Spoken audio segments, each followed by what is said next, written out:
Hi everyone, welcome to Lizzie's Little Library and the Newbery Project. Today's book is the 1969 winner called The High King by Lloyd Alexander. I believe this is the first fantasy book to win. I feel like I should have a running tally in my head. I will definitely need to look this up, but I believe the first fantasy. So, having said that, before the first page, even I was already dreading this book because it has a map. And I don't like books that are so removed from reality that they need maps.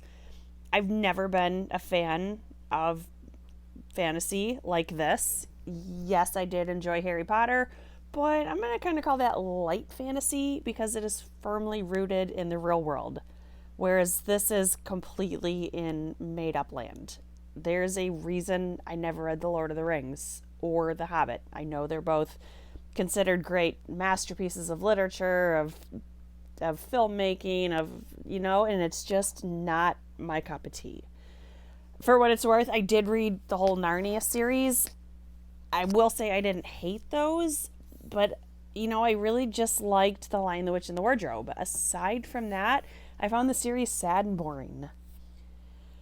If you loved this book, I would say you should probably skip this review. I don't really have anything nice to say.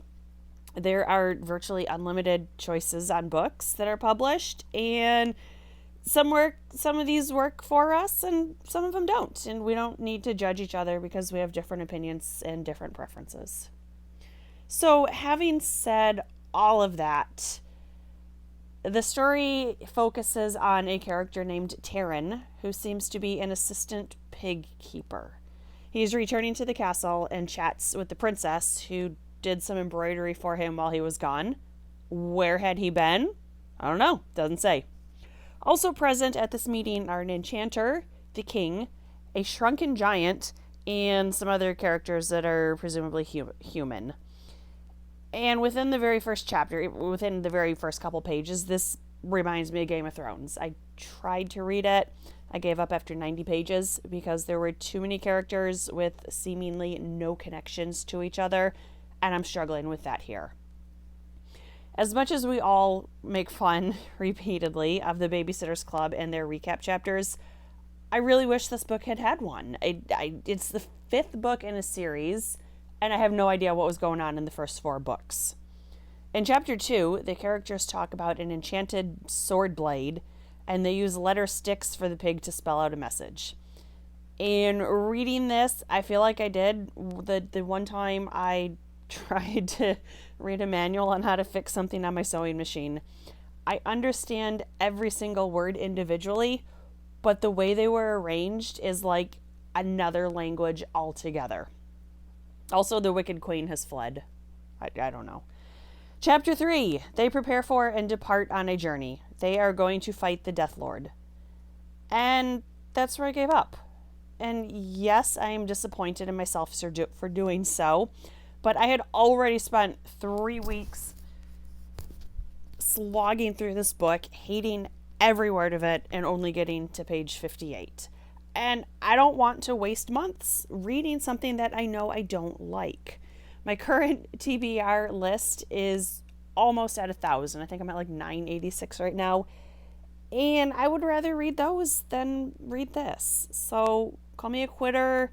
Call me an incomplete Newberyist. It's okay. I have tough enough skin. I can put up with that. I always tell my students it is okay to not finish a book. Give it a couple chapters, 50 pages. And if you actively, truly hate everything about it, then pick something else. There's so many books. We don't need to punish ourselves with books that just aren't working for us. I honestly don't know what the committee was thinking selecting the last book in a series as the winner. I think if you're going to choose a winner from a series, it needs to be the first book. Otherwise, we're missing so much of what had been going on. And honestly, I wasn't interested enough in this story to read the previous first 4 books. There were 2 honor books this year. One was called To Be a Slave by Julius Lester. I've previously read parts of it. It's a collection of short memoirs about American slavery. And the other book is called, I don't know how to pronounce this, When Shemiel Went to Warsaw and Other Stories by Isaac Singer. So both of the honors are shorter short story vignette types. I haven't liked any of the previous winners that were short story collections. Granted, those were published 40 years prior to these, so I'm hoping those are better than the previous ones. The few pages I have read of To Be a Slave, definitely better than this one, but I do have very strong opinions on nonfiction books winning the Newbery. So I will get to that when the first award actually goes to a nonfiction book. This book, it just didn't work for me. I know people like it.